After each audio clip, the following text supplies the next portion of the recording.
Welcome back to my channel Tanima Upadhyay চ্যানেলের সবাইকে স্বাগত জানিয়ে আজ একটা নতুন ব্লগ শুরু করছি। আজ হলো 12ই এপ্রিল শনিবার, এখন বাজে বেলা 11টা। এখন থেকে একটা নতুন ব্লগ শুরু করছি, তাহলে চলো সঙ্গে থাকো, দেখতে থাকো নতুন একটা ব্লগ। আর হ্যাঁ, লাইক কমেন্ট শেয়ার সাবস্ক্রাইব করতে ভুলো না আমার নতুন ইউটিউব চ্যানেলকে। আজ তোমরা দেখতে পাবে নীল পুজোর প্রথম ভিডিও। নীল পুজো কেন করা হয় সেই সম্বন্ধে আমি এই ভিডিওটা করছি, তোমরা দেখো। এই ভিডিও ডেসক্রিপশন বক্সে আমি নীল পুজোর সম্বন্ধে কিছু লিখেছি, তোমরা প্লিজ একটু চেক করবে।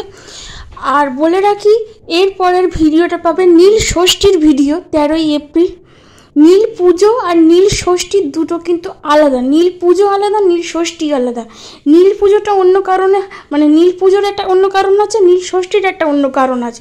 সেই কারণটা তোমরা দুটো ভিডিওতেই ডেসক্রিপশন বক্সে একটু চেক করবে, চেক করলে জানতে পারবে যে এর মানেটা কী, এই দুটোর মানে কী, কেন এই পুজো দুটো হয়, মানে নীল পুজো আর নীল ষষ্ঠী কেন হয় তোমরা জানতে পারবে।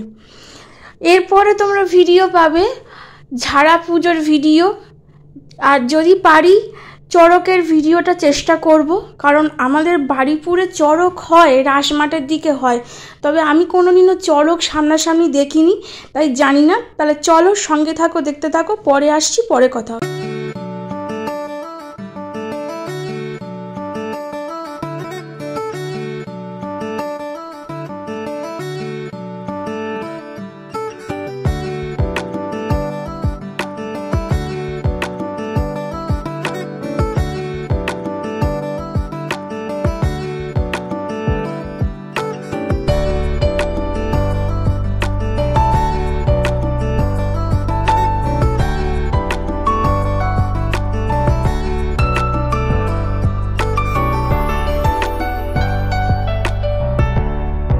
তাহলে ভিডিও এই পর্যন্তই, দেখা হচ্ছে কাল একটা নতুন ভিডিওর সাথে।